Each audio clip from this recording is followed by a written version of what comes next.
जी, फैसले की घड़ी आन पहुंची है। सुप्रीम कोर्ट ऑफ पाकिस्तान आज सुन्नी खात कौंसिल की मखसूस नशिस्तों पर बड़ा फैसला सुनाएगी। ये महफूज फैसला सुप्रीम कोर्ट का फुल कोर्ट बेंच 13 रुकनी बेंच जजेस का ये महफूज फैसला सुनाएगा। इससे पहले रूटीन का जो बेंच था 3 रुकनी बेंच चीफ जस्टिस काजी फाइज ईसा की सरबराही में सुबह 9 बजे ये फैसला सुनाया जाना था, लेकिन ये काज लिस्ट जो जारी की गई थी उसको तब्दील किया गया। फिर 13 रुकनी बेंच का फैसला जो है वो कहा गया कि सुनाया जाएगा। लेकिन सोशल मीडिया पर हम देख रहे हैं इस वक्त मुख्तलिफ तबसरे और क्यासरियाँ जारी हैं कि ये मखसूस नशिस्तें सुन्नी खात कौंसिल को मिलेगी, तहरीक इंसाफ को मिलेगी या फिर दूसरी सियासी जमातों को दी जाएंगी, क्योंकि इलेक्शन कमीशन ने ये जो मखसूस नशिस्तें हैं ये दूसरी सियासी जमातों को देखने का फैसला किया था। और आज ये जो मखसूस नशिस्तों का फैसला है ये तयन करेगा मुल्क की जो सियासी सूरत हाल है किस तरफ जाएगी।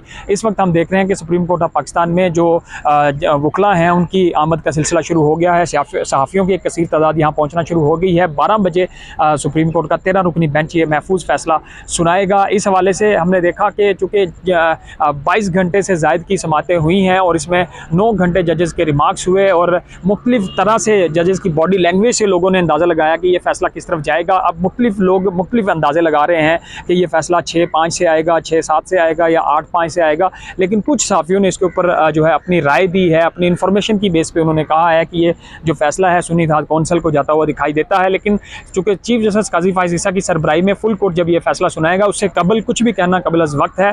अभी हम देख रहे हैं कि यहाँ पे सिक्योरिटी के सख्त इंतजाम किए गए हैं। शाहराह दस्तूर पर इस वक्त सिक्योरिटी के सख्त इंतजाम हैं। गैर मुतलका अफराद को रेड जोन में और ख़ास तौर पर सुप्रीम कोर्ट ऑफ पाकिस्तान में दाखिल नहीं होने दिया जा रहा। सिर्फ वकला और सहाफ़ियों को ही सुप्रीम कोर्ट में दाखिल होने दिया जा रहा है। और ये जो समात है आज का जो समातें हुई हैं, आज का महफूज फैसला सुनाया जा रहा है, मुमकिन तौर पर इसको बराह रास्त भी नशर किया जा सकता है। और आम तौर पर हमने देखा है कि सोशल मीडिया पर जहाँ जजेस पे तनकीद होती है वहाँ पर इन मखसूस नशिस्तों को जोड़ा जाता है चीफ जस्टिस काजी फाइज ईसा की एक्सटेंशन के साथ या मुख्तलिफ जो कानून साजी हुकूमत की 2/3 अक्सरियत है।